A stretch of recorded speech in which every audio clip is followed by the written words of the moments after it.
Ya, ahí me veo. Bueno, buenas tardes a todos. Espero que estén muy bien. Estamos en esta sesión de charlas de la Semana de las Ciencias del Colegio Palmarés. Estamos aquí con la mayoría de los estudiantes son de primero medio y vamos a presenciar una charla que va a dar José Zúñiga, que bueno, es un compañero, un gran amigo mío desde la universidad. Tenemos muchas historias en conjunto No se pueden y contar. que no se pueden contar, evidentemente, pero bueno, estoy muy contento de tenerlo a él para que nos pueda hablar acerca del tema que nos viene a presentar, ¿cierto? Que tiene relación con la evolución de las aves. Ahí José nos va a explicar más acerca de lo que él hace. Él es profesor de biología, es ambientalista, ha hecho muchos trabajos en la zona, ¿cierto?, de la cuenca del río Maipo, sobre todo en la comuna de Peñaflor, ¿sí? Y es un aficionado a las aves, ¿cierto? Desde hace mucho tiempo, sabe mucho, él es humilde al decir que es aficionado porque la verdad es de que sabe bastante. Y bueno, sin más preámbulos, los quiero dejar con él para que nos dé su charla y su conocimiento. ¿Ya? Así que, José, adelante. Ya.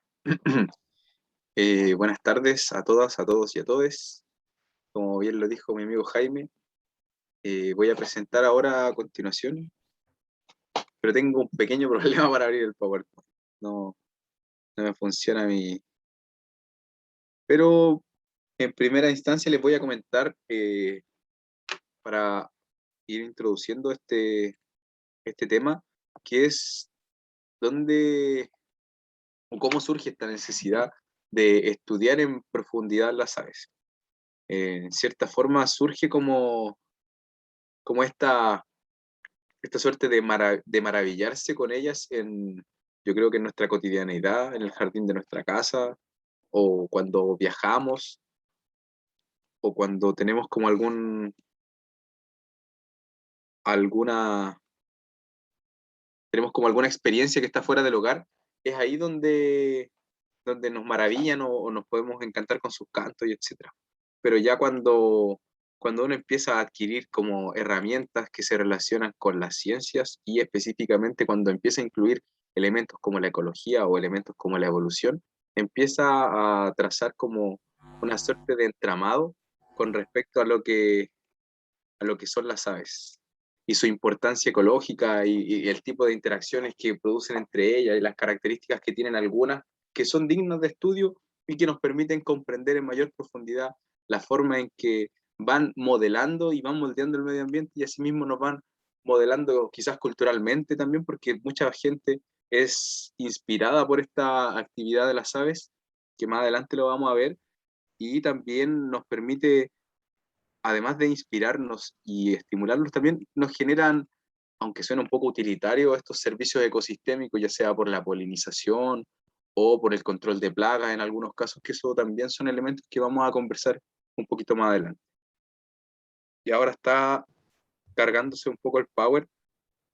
No sé qué onda mi computador, justo ahora me falla, pero ya estamos en camino. Así que ahora voy a proceder a presentar. Si me dan un segundito. Eh, oye, que me trajo problemas esta cosa. Bueno, también partiendo quiero agradecerle mucho la, la audiencia. El hecho de que estén acá es muy significativo para mí porque, bueno, es el curso de mi querido amigo Jaime, compañero de la universidad y también gran amigo. Así que De la vida. estoy de la vida y estoy mucho más que contento, un poco exigido igual por el hecho del nivel que van a tener mi audiencia. Así que en ese sentido también estoy un poquito emocionado. Ya, ahora sí, no sé qué onda esta cosa. Laura ya empezó. Así es, ya Mantengan los empezó Laura. micrófonos apagados. Conectémonos nomás. Avísele a sus compañeros que estamos listos. Ya, ahora sí, ya. Sin más preámbulos, miren lo que tengo atrás mío, un tucúquere, y miren lo que está en la presentación, otro tucúquere. Ya. Bueno, vamos a partir principalmente con esta charla, El maravilloso mundo de las aves. Eh, bueno, una de las características que tiene las aves es el debate que generó en la comunidad científica al comienzo de los estudios que se relacionaban con ellas. Entonces, como son un grupo volador, o en su mayoría podemos considerarlas un grupo volador, una de las características principales que llamó la atención de los científicos era cómo, bajo la pregunta de qué relaciones de parentesco establecen ellas con los demás organismos que habitan la Tierra. Y unos científicos en primera instancia pensaban que uno de los familiares directos de las aves eran los peces voladores. Entonces, empezaron a establecer estas relaciones creyendo que esta función del vuelo permitió a las aves establecer relaciones de parentesco, o que tenían cierta relación por ahí. Sin embargo, no fue hasta que se empezó a echar mano a los registros de la evidencia fósil, se empezó a comprobar que las evidencias que se empezó a comprobar que estas evidencias daban cuenta de otro tipo de relación de parentesco. Y entre ellas, uno de los más determinantes, y creo que aquí es donde podríamos decir, estamos ante un dinosaurio o un pariente muy, muy cercano de los dinosaurios. Entonces, en este sentido, como decir que las aves están emparentadísimas con los dinosaurios, y cuando uno ve una gallina, por ejemplo, o ve un pájaro fuera de la casa, aquí estamos viendo lo que sería un dinosaurio contemporáneo. Bueno, y sin más preámbulo con ello, se presenta acá un esquema acerca de un árbol filogenético, un cladograma de los tipos de relaciones que se producen entre los saurisquios, que sería el orden donde se agruparían los antecesores y los parientes de las aves. Entonces, uno de los elementos clave acá es que uno de los parientes o un ancestro común estaba relacionado con los saurópodos o dinosaurios que caminaban en 4 patas. Y estas relaciones a continuación se ejemplifica en el costado izquierdo de la pantalla, donde hay ciertas estructuras anatómicas que dan cuenta del origen o de la novedad evolutiva, ¿ya? Entonces, estas novedades evolutivas permiten ir orientando, por ejemplo, la fusión de los huesos de la clavícula, que se puede apreciar en la imagen, que se le llama la fúrcula o el hueso de la suerte. Entonces, esta fusión de este hueso permite ir orientando o ir comparando, que si nosotros hacemos como una línea de tiempo y la aceleramos un poquito, podemos dar cuenta que en función de los movimientos que realizan, como por ejemplo caminar en 4 patas, lo que se compara con estos huesos que están asociados al coxis, permite ese tránsito de un animal que caminaba en 4 patas hasta un animal que puede erguirse sobre las 2 patas. Por eso, el acortamiento de estos huesos del pubis permite a las aves movilizarse en 2 patas, y además la constitución de un brazo a partir de un achicamiento de los huesos en común, de la muñeca, en este caso. Entonces, uno de los elementos claves fue ya la forma definitiva de lo que sería la fúrcula o la clavícula fusionada que podemos encontrar en las aves, y está relacionada también con la función del vuelo.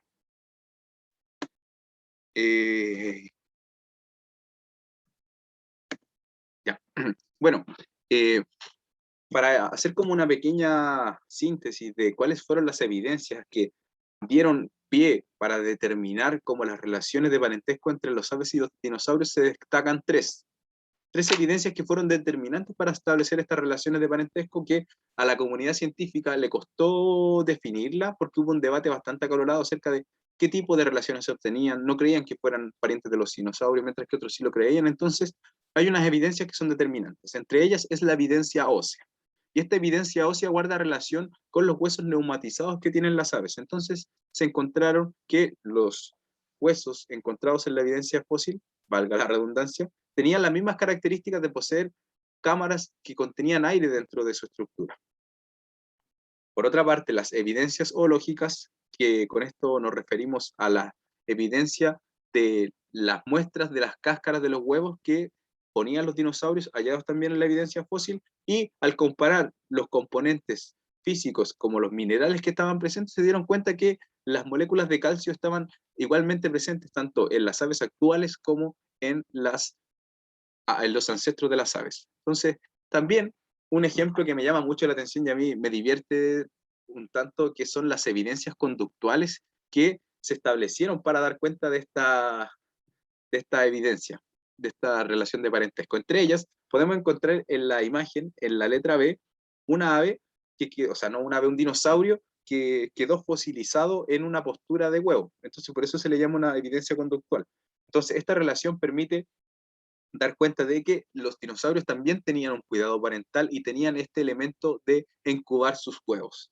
Entonces esta evidencia fue determinante. Igual a mí me llama la atención, imagínense lo suertudo que es la comunidad científica de encontrar este tipo de evidencia, encontrar un ave en una postura de huevos. Es como si ustedes al momento de ir al baño, en la taza del baño, así están sentados y de repente hay como, no sé, una hecatombe, cae un meteorito, se mueren o algo pasa que quedan ahí y su último respiro fue sentado en el baño. Entonces los investigadores del futuro quizás digan, oye, ¿cómo habrán ido al baño los cabros del primero?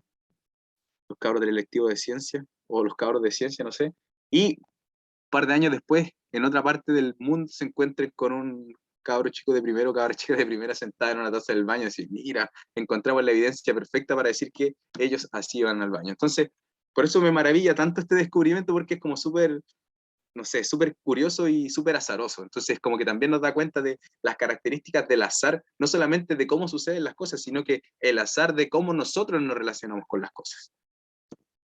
Bueno, y hablando del registro fósil, hubo un gran antecesor de las aves actuales, que es el Archaeopteryx lithographic, que es esta ave que se encuentra acá, que fue como uno de los elementos como claves, porque vinieron a comprobar la relación filogenética, es decir, comprobaron las relaciones de parentesco que se encontraba entre las aves y reptiles y los antiguos dinosaurios.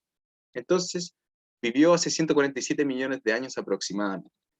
Entonces, bueno, anteriormente les hablaba de algunas evidencias conductuales, pero para ello habían como ciertas conductas que se necesitaban definir o determinar para establecer también relaciones. Y una de ellas era, ¿qué fue primero? ¿La capacidad de volar o la capacidad de trepar los árboles?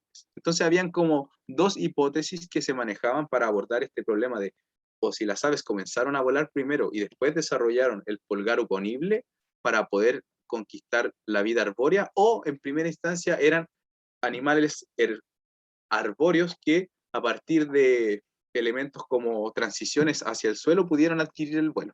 Entonces algunos elementos como estos dan cuenta de que en principio eran pequeños cazadores que en conducta de huida de depredadores más grandes empezaron a adquirir ciertas características con el transcurso de la evolución, o por otra parte se decía que eran estos animales arbóreos que al momento de descender del árbol obtuvieron ciertas evidencias como, o sea, obtuvieron ciertas características que le permitieron planear y con ello, por consiguiente, ir adquiriendo adaptaciones para el vuelo. Igual aquí quería detenerme un momento porque hay algunos elementos que otorgan como poca importancia al desarrollo conductual y qué importancia tiene el desarrollo conductual para para utilizar o para adquirir adaptaciones. Esto lo problematiza en cierta forma Humberto Maturana, haciendo énfasis en cómo la evidencia conductual y cómo los elementos conductuales pudieron haber ido determinando las características del futuro o de las adaptaciones que se iba adquiriendo a partir de este grupo. Bueno, y sin darle tanta vuelta o sin darle tanta lata con respecto a la historia evolutiva de las aves, vamos a ir relacionando y dialogando con el pasado también, preguntándonos, ¿pero qué es un ave? ¿Ya? Y para ello yo les quiero comentar que son el grupo más numeroso de vertebrados después de los peces, con más de 9.000 especies. Y bueno, para que sean así de numerosos, es importante considerar que la cantidad de adaptaciones y la cantidad de ambientes que han colonizado estas aves es increíble. Eso quiere decir que, bueno, a mí me maravilla también porque lo encuentro súper interesante de que el hecho de que puedan conquistar todos los ambientes para ser un grupo tan numeroso con más de 9.000 especies habla de las diferentes adaptaciones que pudieron adquirir. Entonces, en ese sentido, es como un elemento como, no sé, yo creo que determinante para poder conquistar casi cualquier ambiente de la Tierra, porque podemos encontrarlas en el mar, podemos encontrar albatros errantes, que son aves que pueden volar toda su vida con solamente poner pie en tierra o pata en tierra para poder reproducirse y poner huevos, y otros aves que simplemente no vuelan y solamente caminan, como el yandú o el avestruz, que son aves gigantes que no necesitan volar para defenderse, y así sucesivamente, considerando aves que tienen una cantidad de conductas alimentarias y lo que permite también como, como esa plasticidad conductual y es una plasticidad de alimentación, una plasticidad como bastante general. Entonces, súper interesante, muy, muy, muy interesante ese elemento. Bueno, yo creo que voy a seguir avanzando, si no me voy a detener ahí. Una de las características que tienen las aves es que poseen cierta uniformidad estructural, y eso quiere decir que se relaciona mucho con la función del vuelo. Y esta uniformidad estructural está en función de huesos neumáticos, por ejemplo, para que no impida el movimiento, es decir, un cuerpo bastante liviano que no requiera tanto movimiento energético, y la anatomía está diseñada en torno al vuelo, y como pongo entre comillas diseñada porque no es que haya un diseño universal, sino que son elementos quizás azarosos, o vaya a saber uno por qué, pero esta uniformidad estructural responde al huevo, o sea, al vuelo, y como les decía, quizás no todas las aves vuelan, pero sí tienen características en función del vuelo, ¿ya?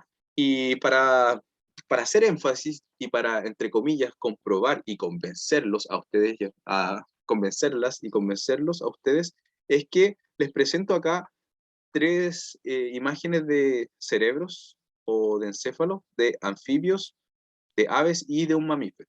Entonces podemos dar cuenta en esta comparación que el cerebro de las aves posee una amplia proporción en comparación con las demás del cerebelo. Es bastante grande en comparación a los demás encéfalos presentados en la imagen.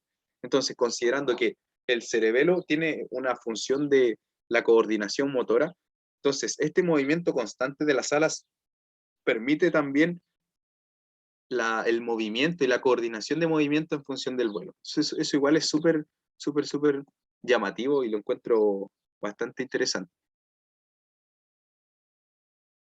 Bueno, y para continuar, quiero hacer mención de algo súper interesante también, que yo creo que nunca, o no sé si ustedes imaginarán que las aves tienen dientes. Si bien hay pocos como grupos como los anseriformes o los gansos, que al momento de abrir sus picos, típico que uno que vive en el campo, gente que ha vivido en el campo, gente que tiene parientes en el campo, un ganso la ha perseguido. Entonces son como bien bravos y bien como violentos en ese sentido. Y cuando abren el pico, uno puede dar cuenta que tiene como unas pequeñas prolongaciones del pico. Bueno, uno creería que esos son dientes, pero las aves no tienen dientes. ¿Y por qué no tienen dientes? Uno pensará o se hipotetiza también porque hubiese sido un gasto extremadamente innecesario andar con una mandíbula completa para poder alimentarse. Por lo tanto, estos elementos y este grupo se caracteriza por poseer picos córneos, es decir, están formados por queratina. Sin embargo, uno pensaría que al ser de queratina son bastante blandos o débiles, etcétera. Sin embargo, eso no es así. Quizás nuestras uñas también son de queratina o el pelo, pero la queratina, esta proteína, se caracteriza por ser bastante rígida y la rigidez se la otorga la queratina de tipo alfa, la cual tiene una gran cantidad de aminoácidos de residuos con cisteína. Y la cisteína se caracteriza también por establecer puentes disulfuro o caracterizada también por un alto porcentaje de azufre en su estructura. Entonces, estos enlaces disulfuro que se establecen en estos aminoácidos y que se definen en esta proteína o en esta estructura tridimensional de la proteína, le otorgan esa rigidez a las aves que les permite colonizar casi cualquier ambiente de alimentación. Eso lo vamos a ir viendo un poquito más adelante. Bueno, otra de las cosas que son interesantes dentro de las aves, y también les pido que imaginemos y que pensemos que estas estructuras que estamos analizando son en función del vuelo. Y a continuación vamos a ver el sistema respiratorio, considerando que las aves tienen un modo de vida bastante agitado, entonces están volando mucho, están recorriendo distancias grandes, hay algunas que son migratorias, entonces hay una demanda energética tremenda. Y para superar y solventar esa demanda energética es necesaria una cantidad de oxígeno constante y también es necesario un mecanismo para evitar que se eleve la temperatura de ellas. Entonces, por lo tanto, el sistema respiratorio de las aves es bastante interesante, debido a que tienen unas características o unas estructuras que se llaman sacos aéreos y además de mejorar la efectividad en el intercambio gaseoso y con ello proveer de oxígeno al tejido que participa en estos músculos que proveen el movimiento del vuelo, también tienen la importancia de tener un efecto termorregulador. Entonces, ¿cómo funciona este mecanismo de los sacos aéreos? Tienen aproximadamente, dependiendo de la especie y del grupo al cual pertenezcan, tienen desde 6 a 12 sacos aéreos. Entonces, están dispuestos a lo largo del cuerpo del ave, y cuando el ave inhala, se llenan los pulmones y se produce el intercambio gaseoso al mismo tiempo que se llenan estos sacos aéreos. Cuando el ave exhala, el aire que estaba en los sacos aéreos ingresa nuevamente a los pulmones y se produce nuevamente el intercambio gaseoso, preparándose nuevamente para cuando se inhale, llene los pulmones a la vez que los sacos aéreos, y así sucesivamente. Entonces, optimiza y mejora la efectividad del intercambio gaseoso, considerando que en una inhalación y exhalación se produce el intercambio gaseoso. Nosotros producimos intercambio gaseoso solamente cuando inhalamos, y una vez que exhalamos sale el aire de los pulmones.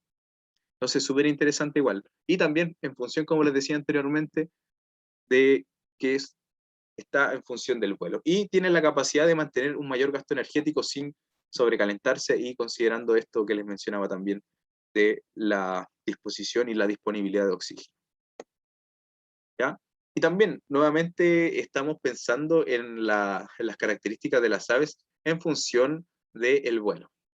Entonces, tenemos una pequeña comparación en que la mayoría de los huesos de las aves son huesos huecos, o en la terminología que se utiliza son huesos neumatizados, donde también uno creería que por ser livianos o por ser rellenos de aire son poco fuertes. No lo son, son bastante rígidos, y su columna vertebral se caracteriza por su rigidez.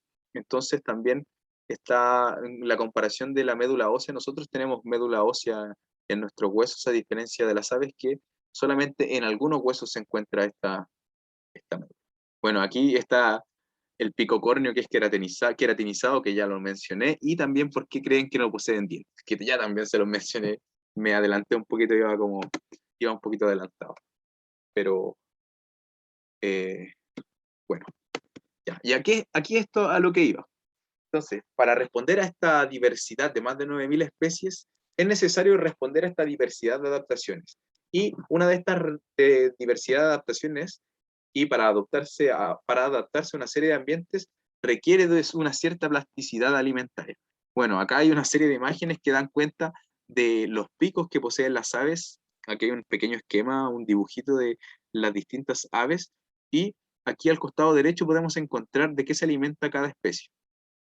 Entonces podemos encontrar animales que se alimentan de pequeños moluscos, pequeños crustáceos, mientras que otros se alimentan de algas, o a través de la filtración puede alimentarse de pequeños microorganismos, otros de frutos y semillas, otros de presas vivas como las aves rapaces diurnas y nocturnas, otros de larvas que están presentes en la madera de los árboles, quien mediante golpes constantes permite extraer de ella ¿cómo decirlo? Las viscosas pero sabrosas larvas de las que ellos se alimentan. Entonces hay una suerte de plasticidad alimenticia increíble. Algunos que pueden bucear, otros que tienen un pico en forma de bolsa, otros que son como el pájaro carpintero, etc. Así que hay como una diversidad que no nos podríamos detener con mayor, con más tiempo. Perdón.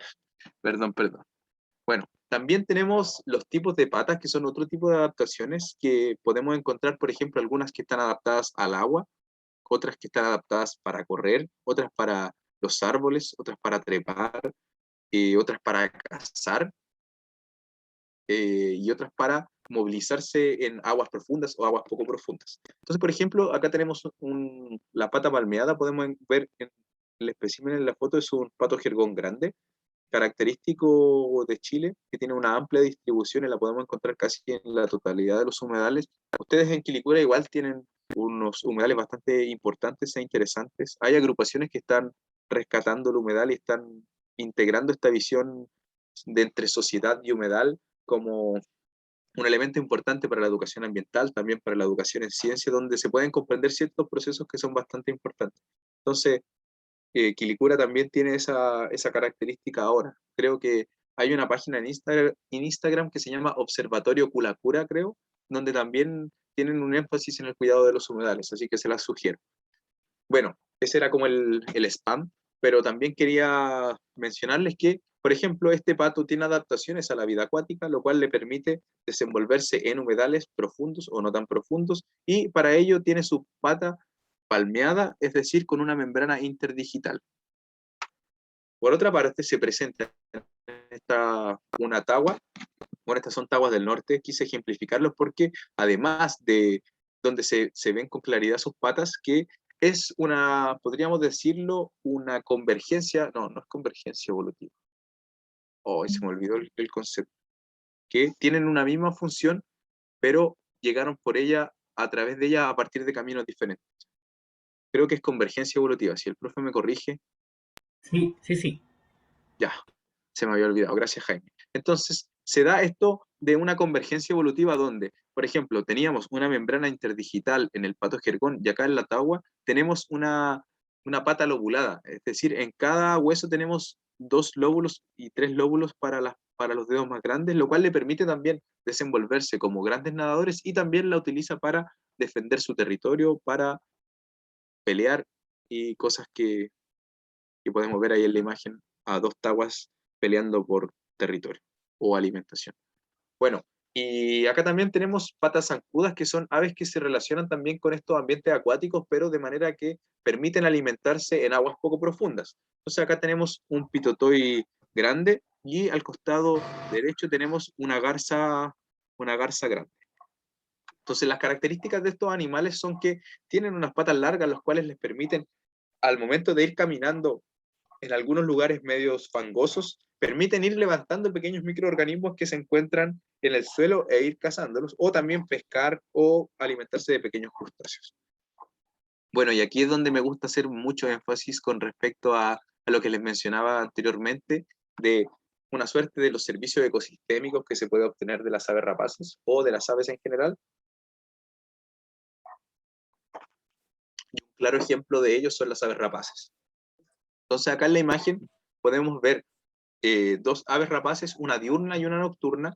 En la imagen de abajo lo que vemos es un peuco, un clásico animal de Chile, el cual ha tenido muchos conflictos con la gente del campo debido a que se alimenta de sus pollos o de sus gallinas, por lo tanto también tiene como un elemento importante de concientización. Y por otra parte tenemos el tucúquere, el cual también se ve afectado más por el impacto directo, sino que por la mitología. Mucha gente cree que ellos son brujos o que traen mala suerte, o si ves un tucúquero en la noche es porque va a llegar la muerte a tu casa. Entonces son cosas que igual pasan hoy en día en el campo chileno y muchas veces sus poblaciones han sufrido pequeños declives debido a esta ignorancia que posee la gente con respecto a su actividad.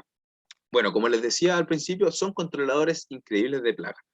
Entonces se alimentan de presas vivas y una de las características es que se pueden alimentar de roedores. Y muchos de los roedores de los cuales se alimenta el tucúquere, como por ejemplo el ratón de cola larga, el ratón de cola larga tiene hábitos nocturnos. Por lo tanto, el tucúquere, que también tiene hábitos nocturnos, se han encontrado en sus regurgitados como evidencia ecológica el tipo de alimentación como por ejemplo el ratón de cola larga. Entonces, para ello utilizan sus garras para alcanzar estos animales y matarlos con las garras y luego alimentarse. Por ejemplo, el peuco despedaza la presa antes de comérsela, mientras que el tucúquere se traga la presa completa. No la destruye antes de ingerirla.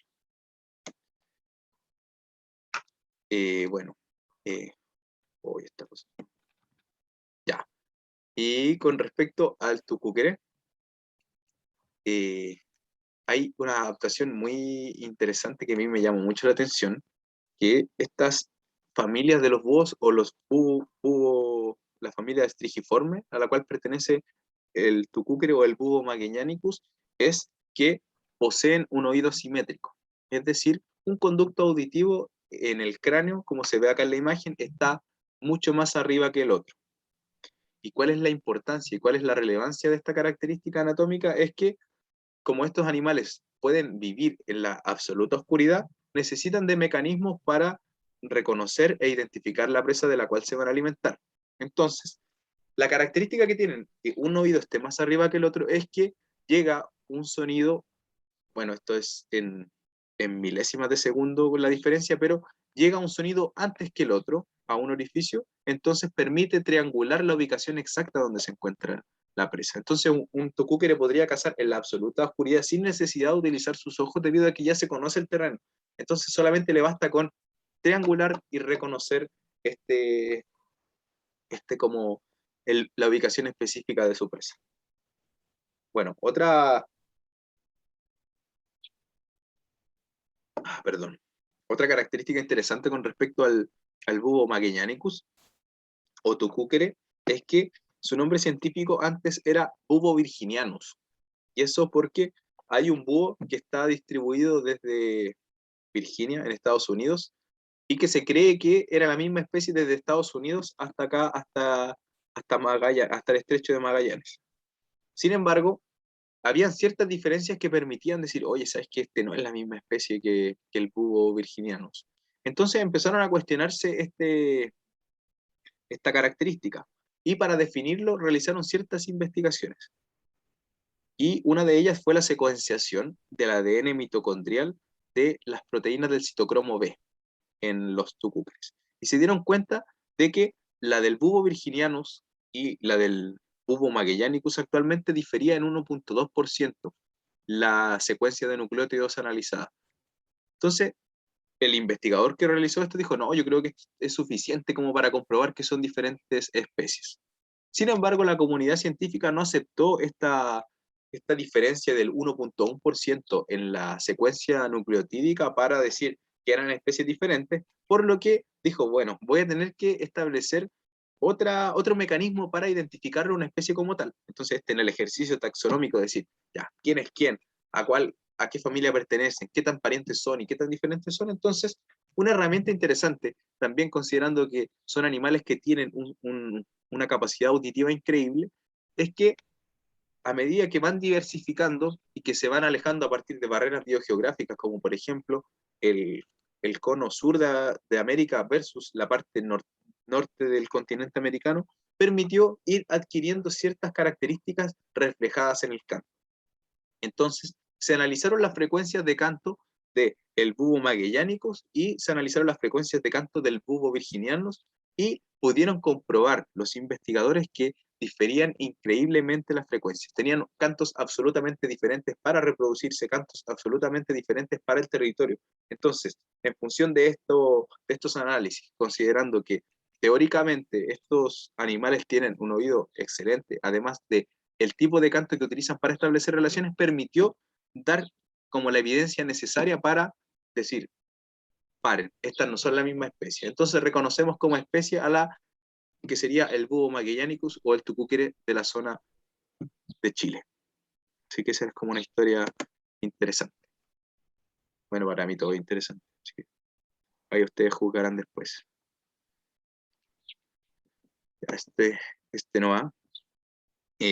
Otro elemento importante que quería comentarles, ya poniéndonos un poquito más laxos con lo que sería el mundo de las aves y sus relaciones así como parentales o de taxonomía, quería comentarle algo muy interesante que yo creo que ustedes deben estar al tanto igual, o quizás algunas creencias que se tienen acerca de la ciencia, de que es un conocimiento muy objetivo y que no siempre se ve como influenciado por prejuicios o por elementos como de ese tipo, o por sesgos que se puedan establecer en la comunidad científica. Bueno, anteriormente, bueno, aquí se presenta un paper relacionado con las conductas de las aves, donde se realiza una revisión sistemática de cómo la información recogida durante los años 1900 permitieron dar cuenta de que solamente los machos cantaban en las aves. Entonces, todas las investigaciones que se realizaban sobre aves cantoras daban cuenta de que los machos eran los únicos que cantaban, los machos eran los únicos que cantaban. Entonces se repetían todas las investigaciones.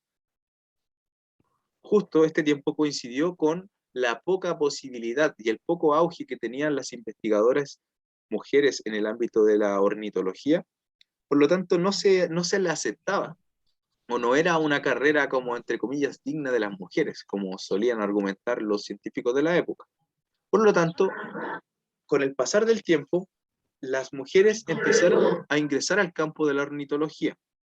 Y lo maravilloso de esta como suerte de ya se acabó la dominancia de estos científicos prejuiciosos, es que las conclusiones de las investigaciones de las mujeres fue que las hembras en las aves también cantaban, y su función en el canto también era determinante para el establecimiento de parejas, para el territorio, etcétera. Entonces, esto permitió dar cuenta de que, dos, la ciencia sí estaba influenciada por prejuicios, incluso en la ornitología, y que también la mirada increíblemente creativa de las científicas que ingresaron al campo de la ornitología permitió enriquecer de manera exuberante la forma en que la ciencia, la forma en que la ciudadanía también, y la forma en que nos relacionamos con las aves.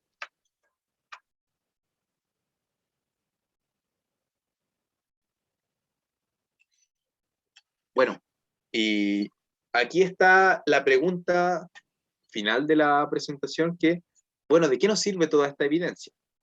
Porque les nombré una serie de adaptaciones a ciertos ambientes, una serie de características, los cuales nos permitirían encontrar esta utilidad para planificar nuestros recorridos, o para el momento en que nosotros nos movilicemos hacia un sector, podamos como mejorar nuestra identificación, ya que con una guía de campo nosotros podemos discriminar. Ya, hoy, ¿qué vamos a analizar? Hoy vamos a ir a la montaña, por ejemplo, a la cordillera.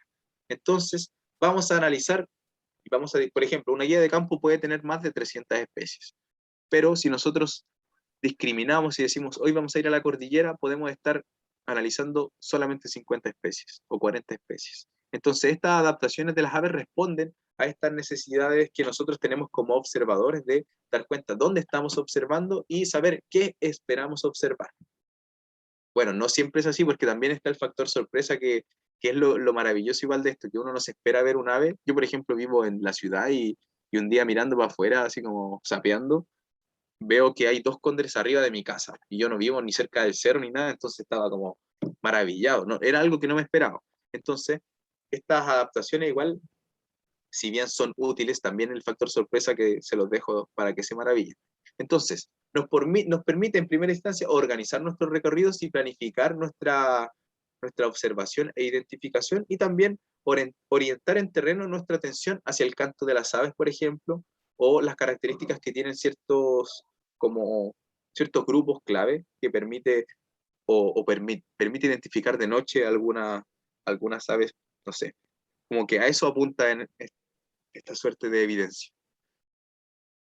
Bueno, y otra de las cosas que también es interesante, que no podemos ver a las aves como únicas, o ver a las aves de manera parcelada, como solamente analizar los tucúqueres, solamente analizar los peucos, o solamente analizar las garzas, sino que también ellas realizan y sostienen interacciones ecológicas bastante claves y determinantes para los ecosistemas. Y acá en la imagen se presentan dos especies endémicas del territorio chileno, como lo es la tenca y el quintral del Quisco, en este caso el Quisco también. Bueno, lo que tenemos en el quintral del Quisco es un parásito, un hemiparásito, el cual se alimenta de el agua del cactus y también de las sustancias elaboradas o de almacenamiento que tiene este organismo. Y la característica que tiene es que las semillas de este quintral, al momento de depositarse sobre la, la epidermis del cactus, germina y puede penetrar hasta llegar a los vasos donde se transportan estas sustancias claves para la especie. Bueno, ¿y qué función tiene, o qué importancia tiene la tenca? Bueno, la tenca utiliza los cactus como posadero, y también los utiliza como para observar su territorio, y ya que son animales bastante territoriales, además de que se alimenta del fruto del quintral. Entonces, esta tenca, al tener ciertas colonias de cactus, al momento de posarse arriba de ellas y defecar, permite que la semilla caiga sobre la epidermis del cactus y pueda germinar. Entonces, los investigadores se dieron cuenta de que al momento en que miraban a cierto sector del parque Fray Jorge de Coquimbo, daban cuenta de que habían muchos cactus que habían sido parasitados por el quintral, mientras que miraban a otro sector y se dieron cuenta de que no habían tantos cactus parasitados. Entonces se preguntaron, oye, ¿qué estará pasando con estos cactus? Bueno, se dieron cuenta que estos cactus que no tenían parásitos de quintral, o tenían poca cantidad de parásitos, habían desarrollado mecanismos para evitar ser parasitados por el quintral. Y estos mecanismos fueron el alargamiento de las espinas. Entonces, el alargamiento de las espinas permitió que muchas de estas semillas no llegasen a germinar y pudieran parasitar este elemento. Entonces, esto habla como de una suerte de carrera armamentista, por así decirlo, entre el quisco, el quintral y la tenca, debido a que el quisco desarrolla mecanismos para evitar su parasitismo, así que también es súper, súper interesante. Bueno, y también hablando de estas interacciones ecológicas, podemos hablar de las interacciones que se suceden con el ser humano. Y esta diapositiva habla de las aves como bioindicadores o de la salud de los ecosistemas. En esta imagen podemos ver el águila calva, que es como el ave emblema de los Estados Unidos. Y bueno, no les pongo esto no porque sea fanático de Estados Unidos, ni tampoco sea fanático del águila calva, sino porque tiene un trasfondo bastante interesante.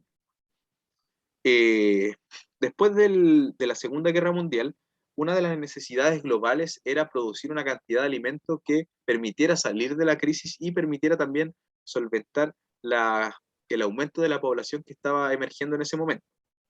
Entonces, como el énfasis de la biotecnología en ese momento era enfocarse en producir alimentos y mejorar la actividad agrícola. Y uno de estos elementos claves fue el dicloro-difenil tricloroetano, el cual es un insecticida que fue muy popular, fue muy, muy, muy popular, fue bastante utilizado. Por ejemplo, aquí se muestra la publicidad que se utilizaba, donde se ve una señora, una manzana, un perrito, una vaquita, una papita, todos felices porque el DDT es bueno para mí, o bueno para mí, como aludiendo a la vaca. Entonces, ese eslogan fue bastante interesante, pero no menos controversial, porque muchos informaron que podía producir cáncer o que tenía ciertas afectaciones a la salud, pero la comunidad científica, influenciada por los intereses económicos de un país y los intereses económicos del mundo, no se manifestaba considerando estos daños asociados al DET. Pero bueno, y vámonos al ave.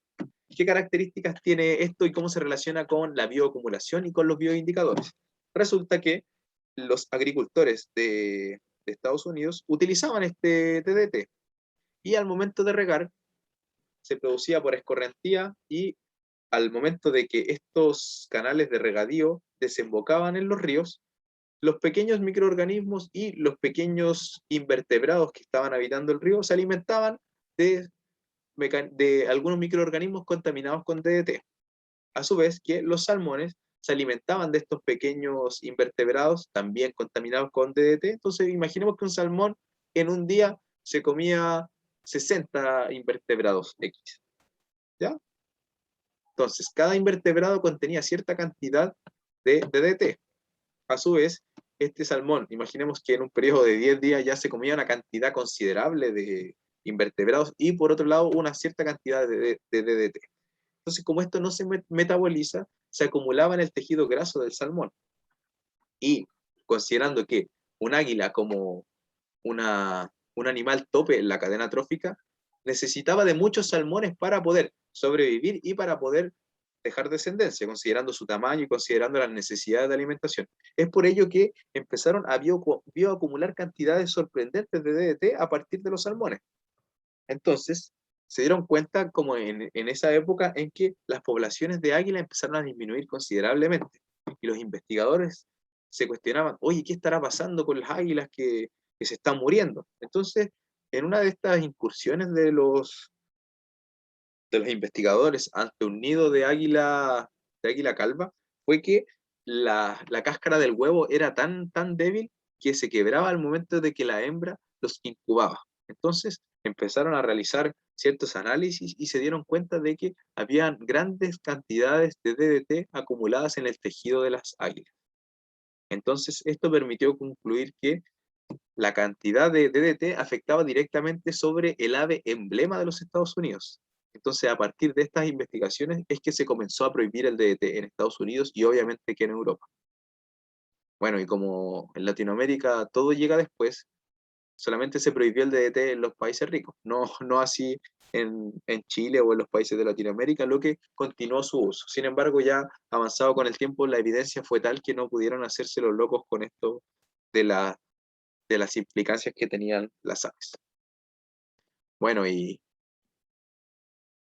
y ya poniéndonos un poquito más relajados, una de las características interesantes es que hay ciertos lenguajes asociados a los pájaros, y eso es lo que le hablaba al principio, que hay una relación como cultural con las aves, en este sentido, como la forma en que se concibe y la forma en la que se construye la visión, cómo se les nombra y cómo nos relacionamos con ellos.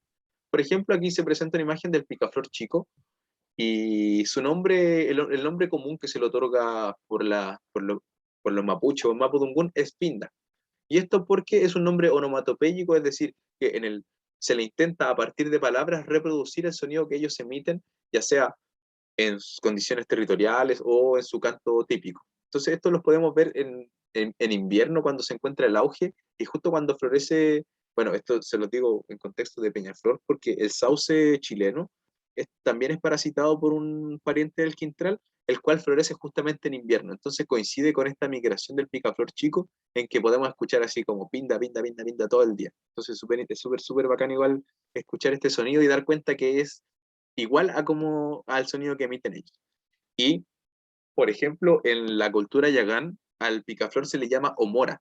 Entonces es como una suerte de grito de guerra y, o como un origen así como aguerrido, como dentro del contexto del hombre yagán. Y se le llama omora porque estos pequeños animalitos son terriblemente territoriales y pueden sostener batallas incluso a muerte por aves, o sea, perdón, por flores, por territorio, etcétera, y por hembras. Entonces, por eso se les llama homora. Entonces ahí tenemos como una visión igual un poquito más aguerrida de esta especie. Y ya por último, también está el interés que despierta no solamente para nombrarla, sino que también la inspiración que se sucede y cómo esta inspiración y cómo estas características de las aves van dialogando con los problemas actuales y con los problemas antiguos. Entonces aquí les voy a nombrar un pequeño poema que fue escrito por Lorenzo Yapán, es El hombre pájaro, es un nombre bastante conocido en el mundo de las aves debido a que dicen que se comunica con ellas y que puede imitar ciertos sonidos. Bueno, y este poema dice así, dice, pájaro dramaturgo retador de la gente de guata colorada, fue a pararse en un árbol nativo y ahora solo en las plantaciones. El lenguaje retador parece enojado, recoge noticias, con seguridad se presentan los carabineros. Cantando dice, vendrán visitas y debes limpiar bien tu casa, debes lavar tu olla y también lavar tu cucharón. Bueno, es un poema bastante sugerente y tiene elementos sugerentes como, por ejemplo, las características que se asociaba a la loica en la mitología de los mapuches, considerando que traía novedades. Entonces, cuando aparecía la loica, cuando se te aparecía la loica o cantaba la loica, guardaba relación con que algo nuevo iba a pasar o algo venía, como algo premonitorio. Entonces, asocia esta premonición con los tiempos actuales, considerando que se contaban los antiguos que se paraban en las plantaciones o en los árboles nativos y a partir de ahí traían las buenas noticias. Sin embargo, ahora ya las malas noticias o las noticias que trae, las trae parados en los pinos o en las plantaciones forestales. Y las noticias que trae ya no son buenas nuevas, sino que son las novedades de que vienen los carabineros, se presentan los carabineros. Y debes limpiar bien tu casa porque como, como sucede con los carabineros, que cuando allanan las casas todo parece evidencia a su favor. Y bueno, con esa imagen final y con ese poema de Lorenzo Yapán, quería terminar esta presentación. Así que espero haya sido de su agrado y que no los haya aburrido en esta larga hora. Muchas gracias. Muchas gracias a ti, José. Bueno, yo estaba fascinado con la charla, estaba genial, genial, genial. Vamos a dejar un espacio ahora para que se hagan preguntas, para que los chiquillos puedan preguntar. Yo tomé apuntes de todo lo que dijiste. Te cuento que los chiquillos tuvieron una prueba de evolución, no les fue muy bien, así que van a hacer un trabajo con lo que tú nos has comentado y además que dijiste muchas cosas que vimos, así que me sirve un montón lo que comentaste. Y me gustaría, de todas formas, partir yo primero preguntando para ver si los chiquillos se motivan a preguntar. Eh, yo me he dado cuenta haciendo clases que los chiquillos muchas veces es como que nunca hubieran visto un pájaro. Como que el único pájaro que han visto es una paloma, ¿me entendí? Y siendo que en Quilicura está lleno de aves, lleno, lleno, lleno, lleno, lleno, lleno. Entonces, yo te quería preguntar a ti, ¿de dónde nace tu interés por las aves? ¿Y por qué tú consideras importante que, por ejemplo, los chiquillos, como nuevas generaciones, ¿cierto?, se interesen también por estos temas? Bueno, una de las motivaciones principales fue que, bueno, yo cuando era chico salía mucho con mi papá como a distintos sectores. Entonces él cuando era chico era como maldadoso, entonces siempre andaba con una onda cazando pájaros, ¿cachai? O disparando, tirándole piedra a los pájaros y se los comía de repente o de maldadoso. Entonces como que los identificaba y las reconocía por su canto y todo, pero con la necesidad de ya, esa se come, esa no se come. Entonces cuando era chico crecí con esa lógica de que habían ciertas aves que se podían comer y otras que no se comían porque no tenían tanta carne, otras que eran más flaquitas, ¿cachai? Entonces, a partir de eso, como que ya surgió esa curiosidad y también eran herramientas como adaptativas súper interesantes, pues, porque habían aves de las cuales no te podías alimentar porque eran muy flaquitas, entonces tenían un estilo de vida como, por ejemplo, los gorriones o estas aves chiquititas que andan volando todo el día. ¿Qué tanta carne van a tener o qué tanta musculatura van a tener o qué tanto sabor? Entonces, relacionado con aves que no volaban tanto, que sí se comían y que sí también hablaba de como la acumulación de grasa, los gastos energéticos, entonces también te da como un panorama del tipo de ave. Entonces ahí como que a partir de la casa fui adquiriendo como esa necesidad de aprender y ya después me divorcié de lo que era como esta necesidad de mirar a los pájaros con hambre, ¿cachai? Y bueno, eso principalmente, yo creo que fue con mi papá que empecé como a despertar esa curiosidad. Y en cuanto a la necesidad de que los estudiantes comprendan o aprendan acerca de las aves, puta, yo creo que son muchas, porque puede ser por el disfrute cultural, porque igual tienen como patrones de comportamiento o rituales de conquista que son bastante llamativos, como por ejemplo el de los pavos reales, que son como que despliegan así, que son los más connotados, obviamente, pues, pero también pasa que en la primavera empiezan oh, mira, cacha cómo está esa, mira, está sacando el pecho, o mira como mira las plumas coloraditas que tiene, como que eso igual es interesante, ¿cachai? Te llama como la atención. Y también tiene como esa identidad cultural del sector de donde uno viene, como cierto pájaro que más se representa, y es como, eso es como lo bonito y lo importante, o lo identitario, quizás desde un punto de vista identitario. Pero si ya lo vemos desde un punto de vista de lo que sería la investigación o de lo que sería la ciencia, guarda relación también con comprender cómo se suceden los procesos ecológicos, cómo se sucede la evolución o cómo estas mismas interacciones ecológicas nos permiten ampliar nuestra visión del ecosistema. Cómo podemos relacionar a partir de estas interacciones de alimentaciones, de las cadenas tróficas, podemos ir dando cuenta de como elementos que la ciencia busca descubrir y también nos permite como interpretar la forma en que nosotros obtenemos beneficios de ellas. ¿Cachai? Como les mencionaba delante, el control de plagas o la información que nosotros podemos obtener a partir de ello es súper importante en la formación ciudadana. Entonces, considerarse una persona que esté formado en ciencia y conozca esta diversidad de las aves permite, por lo mismo, generar un patrimonio cultural, un patrimonio natural y a la vez tomar decisiones con respecto a la relevancia que es cuidar a estas especies, mantener como el patrimonio genético del país, que son como elementos claves para enfrentarse a las problemáticas de pérdida de biodiversidad que se vienen o que están sucediendo como actualmente. Muchas gracias por la respuesta. Aquí Maximiliano había levantado la mano. Maxi, si quieres preguntar. Quería preguntar al, quería preguntar qué ave, por su opinión, sería la que representaría a Chile, sacando al cóndor.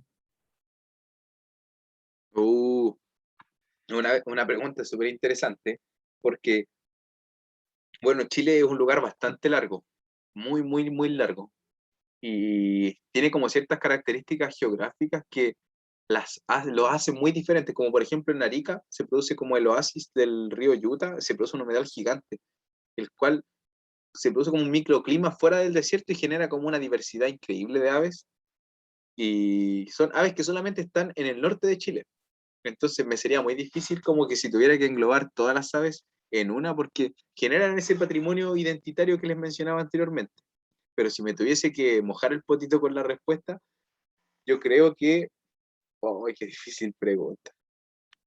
Me la jugaría con el peuquito. Esa es una de mis aves favoritas, que es el Accipiter chilensis.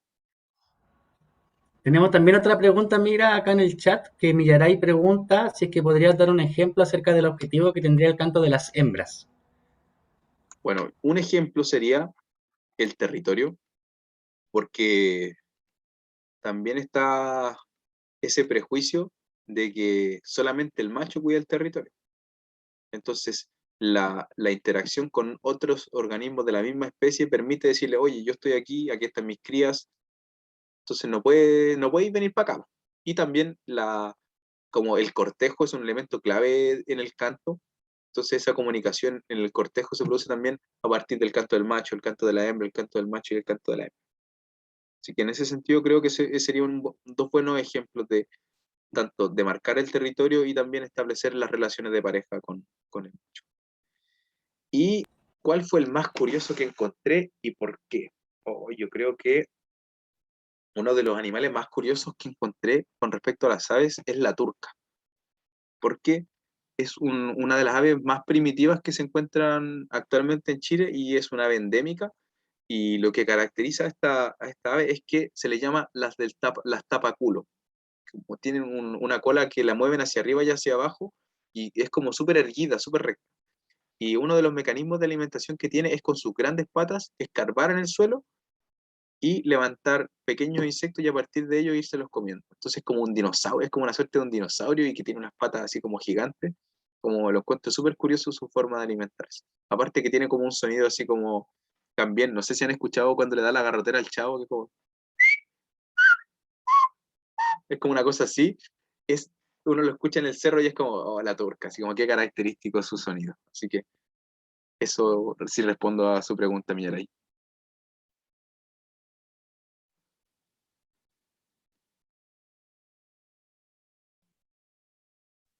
Muchas gracias, Millaray, por su pregunta. Cristóbal tiene una pregunta también. Cristóbal Sí, Sánchez. si pudiéramos poner a las aves tipo en una como cadena alimenticia, ¿cuál Ajá. sería el ave dominante? Así como la que estaría sobre todas. Bueno, es una pregunta muy difícil en el sentido de que, por ejemplo, se producen como depredación dentro de las aves. Por ejemplo, el tucúquere, como es un ave nocturna, si puede pillar no sé, a un halcón, que no es tan pequeño tampoco y que es bastante voraz durante el día, y si lo pilla como pajareando durante la noche, lo puede cazar y se lo puede comer.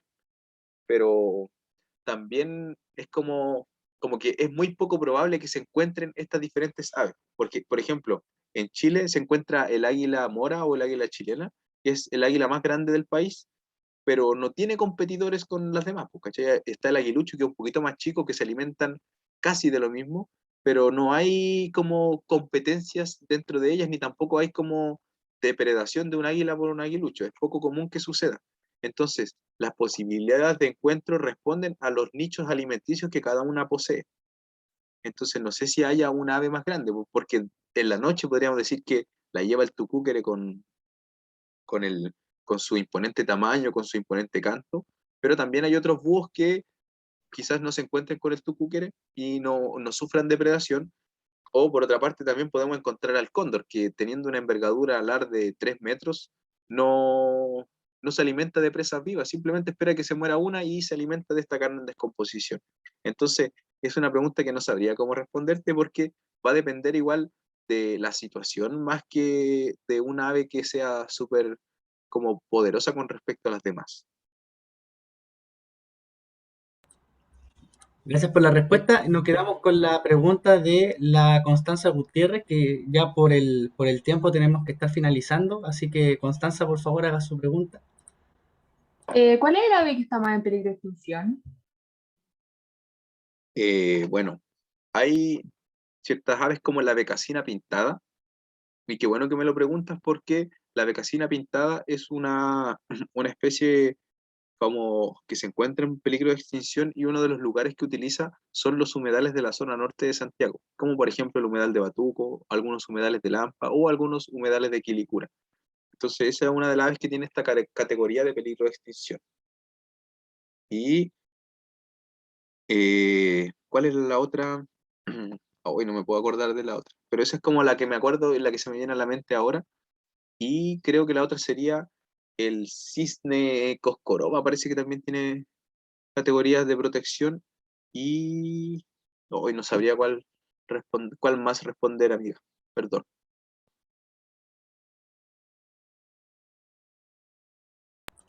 Ah, bueno, mira, ahí tiene otra pregunta, quizás podríamos terminar con esa, ¿te parece?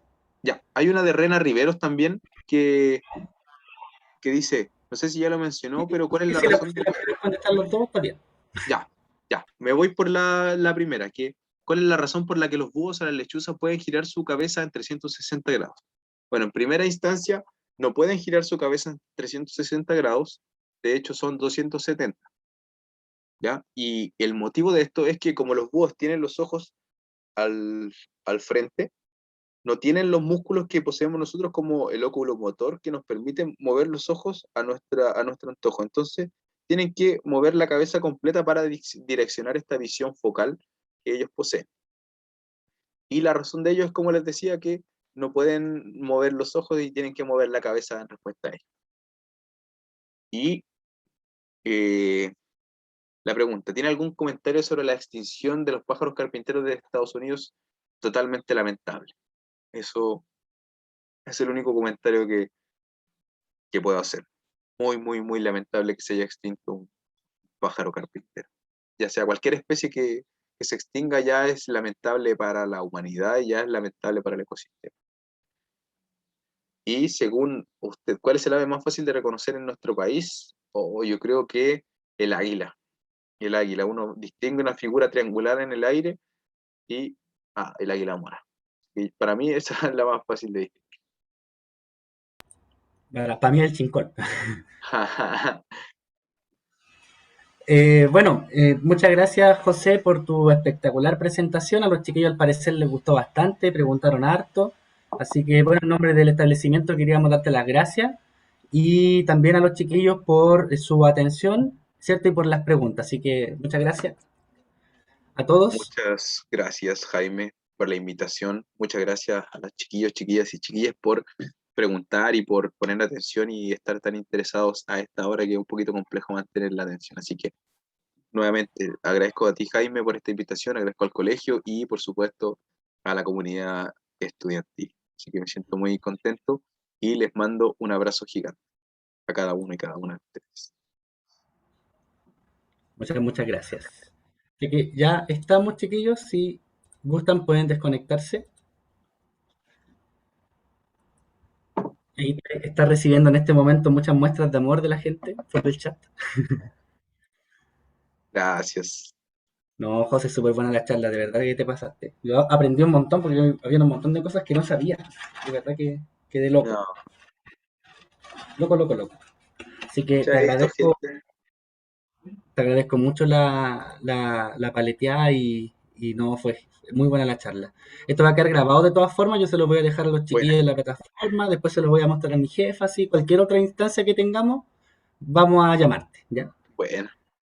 Así que te voy a hacer llegar un regalito para Peñaflor, o llego yo a dártelo. Hágale. De ahí los chiquillos ya se van yendo. Entonces, estamos por José. Ya, bueno, Si tú tienes que amigo. hacer, yo ahora termino la presentación, ¿ya? Vale. Oye, gracias nuevamente por la invitación y buena onda los chiquillos y las chiquillas. Sí, son súper tiernos, se portan bien aparte. Adiós, Sí. licenciado, muchas gracias, dice. Hace 2 semanas no me hubiese podido decir así, güey. Sí, es verdad, pues, Don verdad. José. ¿No? Felicitaciones, señor licenciado en educación. Oye, chistoso. No, felicitaciones. Bueno, yo voy a buscar la forma de hacerte llegar un presente, ¿ya? Si no, como digo, voy a llegar yo a dejártelo. ¿Ya? Me quedo por si acaso. Ya, ya, José. Ya, nos vemos. Yo voy a cerrar la sesión ahora porque tenemos que seguir con las charlas, ¿ya? Ya, por hermano, un abracito. Muchas gracias Un abrazo. por esta invitación. Lo pasé muy bien. Maravillado de tu curso. Muy puras lumbreras. Así que un abrazo, hermanito. Me voy. Un abrazo, hermano. Que esté muy bien. Cuídense. Cuídense Chao, mucho. chao. Chaito, jóvenes, jóvenes del mañana. Chao, chiquillos, nos vemos. Profe.